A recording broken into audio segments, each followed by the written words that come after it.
Hey everyone, Matt Smox here, and I said I was going to wait till next year to start working on this, but it's December 30th, and figured might as well start getting something done now. So we got birdcage, or not, I was going to say birdcage, I just made a video about that. We got this open. I removed the welding wires because they're bad.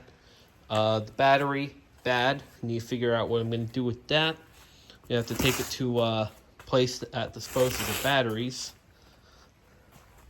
The old welder is shot, so the welder is coming out, and now will give me a nice base to really work with. Most of the mechanism is in place and is decent, so it really is just a case of removing the old welder out of here. I'm going to take the roof off of it though, but yeah, I'll update you once it's out. Hey everyone, Matt Smox here, and as you notice, it looks a little different now, doesn't it? Yes, the Collegeville Southern tramper seems to have something missing. Well, I finally removed the battery, and I removed the old welder. Fortunately, the welder is shot, so put it over here for now.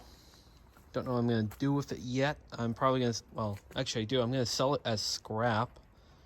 I just got to find someone who'd take it for a couple bucks. It's not completely shot. Some things turn, like the alternator up here, but the engine part is kind of no good. So that's all right. Yeah, James, of course, helped me out. We used the tractor to lift that out. And now look at that. It's like empty in here. Unfortunately, I was cleaning the thing, right? I forgot to get the cup out of there. That cup's been there since the day we brought it in. But I was cleaning it out with the vacuum. Didn't get everything. And I accidentally pulled out the one board that it sat on with the cord of the vacuum. So this thing is very light now that it's like completely, or almost virtually gutted. But you can actually see a lot of the technology in it. Appears to be single axle driven. Although it did have the equipment for 2-axle drive at one point. I don't know why they got rid of 2-axle drive.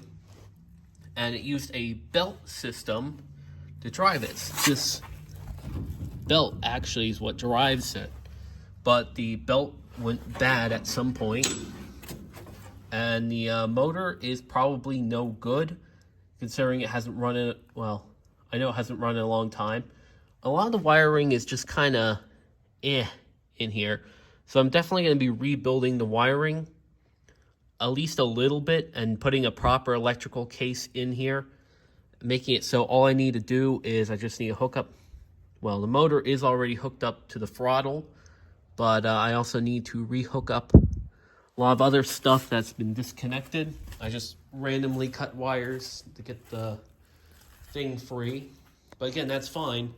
I was going to redo it anyway, so it's a lot more better.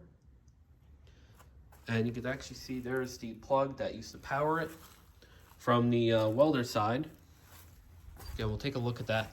That is a Lincoln with a cooler engine. There's the spec. So when the thing's battery was getting low, they'd fire up the welder and it would just be plugged in, and that's how it went. Obviously, it's not going to operate like that anymore. But yeah, that's really it for this update. I know I said I was going to start in next year, but I started it this year. But since I got some progress on birdcage, and the trolley has been getting some progress. We have to do some work coming up soon. So far, so good. Well, for everyone to like, comment, and subscribe. And I'll see you all next time. Actually, one more walk around on the engine before we stop here. Let's see. It's a beautiful locomotive. It needs some work, but hey, can't argue that. To help counterbalance it, I was using this Fairmont wheel for birdcage. which is pretty fun.